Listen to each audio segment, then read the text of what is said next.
super important that everybody communicates with one another. If one person's not communicating what they are seeing, say for instance, if you're the defenders and you're not communicating with the rest of your team where the attackers are coming in through, it's going to get quite difficult for you very quickly. Again, the game is super dynamic, so it's important for everybody to know what's going on. If you decide to go in lone wolf and not communicate, then your time is is absolutely. There'll be very limited game time on that. Yeah.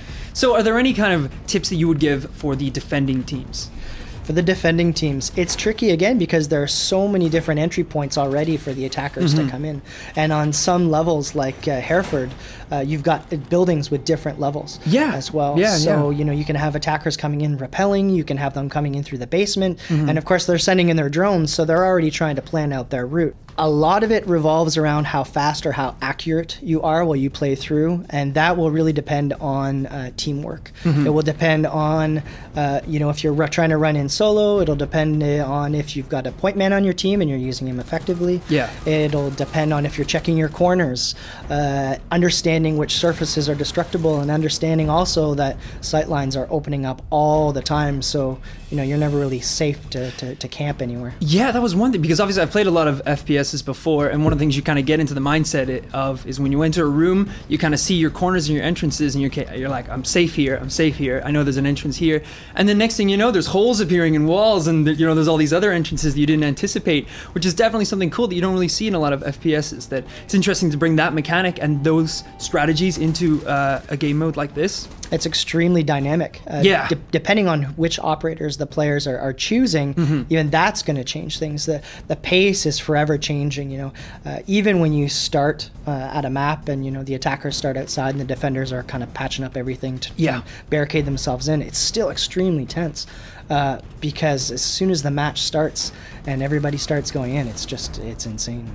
Like you said, sight lines opening up everywhere and just stuff blowing up, and people going down and trying to revive teammates. And I mean, the whole concept of one life actually really fuels that fire to kind of depend on your team a little bit more as well, which players learn very quickly, that if you don't play with your team, you can't just have that wild card that bolts in with a shotgun and then is just out for the rest of the round. The point men are very, very handy at that. If you want somebody to go out front, definitely the point man is going to help you, but never stop checking your corners for sure.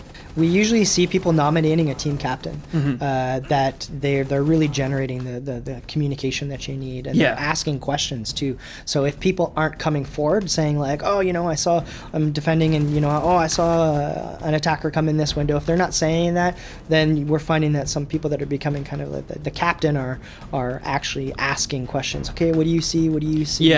It's a huge help.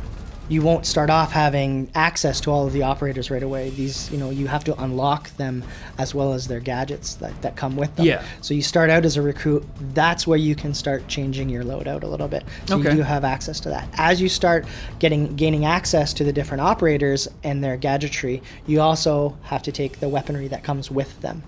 So it's a bit of give and take. You can continue to play as a recruit and choose your weapon loadout, but it's more ideal to be trying to unlock the operators, because the gadgets, there's so many different devices that are so useful. What's the kind of the scale like for these? So are the operators you unlock towards the end, do they have like the coolest gadgets, like the best gadgets, or is it kind of a bit of an even distribution? It's an even distribution. Even distribution? For sure. Okay. So I'm not gonna like join a lobby and some guy's gonna have like a robot dog that can go through walls or something, and no robot dogs. No robot dogs. I can promise no robot dogs. Okay. Well, DLC. We don't. Well, okay. I can't talk for the future. But yeah, no robot dogs right now. No robot dogs. Okay.